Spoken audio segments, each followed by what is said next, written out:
ওটা দুঃখজনকই, দুঃখজনক। এই মেয়ের উসিলায় আজকের আমাদের অনেক ফ্যামিলি ধ্বংস হয়ে গেছে। আমার ছেলেরা তো বিনা বিচারে মারিয়েই ফেলাইছে। আমি চাই আমার ছেলেরও বিচার এইভাবে হোক। আমার ছেলেরা যারা মারছে তাদেরকেও বিচারের আওতায় আনা এইভাবে বিচার, আমি সঠিক বিচার চাই। মিন্নির যে ফাঁসি হয়েছে আপনার শুনে কেমন? মিন্নির ফাঁসি না তো আমি দেশবাসীর কাছে আমি এটাই আবদার করছিলাম যে দেশবাসীর মানুষ সবাই দেখুক যে এই মেয়ের উচিলায় এই মেয়ে কিভাবে আমার ছেলেরে ডাক্কা নিয়া রে মাঠে ফেলাইয়া দেও বন্ধুর সাথে কিভাবে মার্ডার রইল। তারপরে এই ছেলেরা যে তারপরে এই ছেলেকে বিচার হইল। আমি তো খুশি।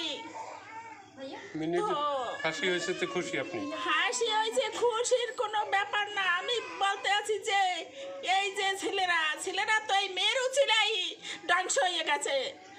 জায়গায় তো বরগুনাবাসী আমাদের সাথে কারোর সাথে কোনো দ্বন্দ্ব নাই, বা এই ছেলেগুলোর সাথে কোনো দ্বন্দ্ব নাই।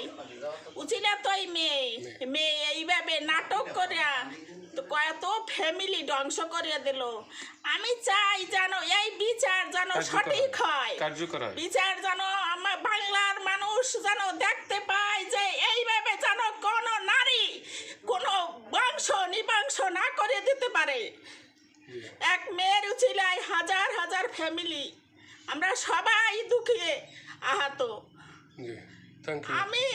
আমার ছেলে ভালো হয়ে ঘরে ফেললো, তারপর আমার ছেলেরা বিনা বিচারে কেন যুদ্ধ দেখাইলো, বন্দুক যুদ্ধ দেখাইলো, তারে কেন মারিয়ে ফেলানো হইলো। আমি অভিযোগ করেন নাই আইনমন্ত্রীর কাছে, শেখ হাসিনার কাছে আমার এইটাই আবদার, আমার ছেলের বিচারও যেন বাংলার মাটিতে হয়। আপনি তো অভিযোগ করেন নাই কোনো? দেশবাসী ভাই বোনেরা সবার জানে আমার ছেলের যেন বিচারটা সঠিক হয়। আচ্ছা আচ্ছা, না আমি বলছি যে আপনি তো অভিযোগ করা লাগবে বিচার চাইতে হইলে। অভিযোগ তো করেন নাই, আপনার ছেলেকে মারছে। আমি অভিযোগ করব দেশবাসী মানছে।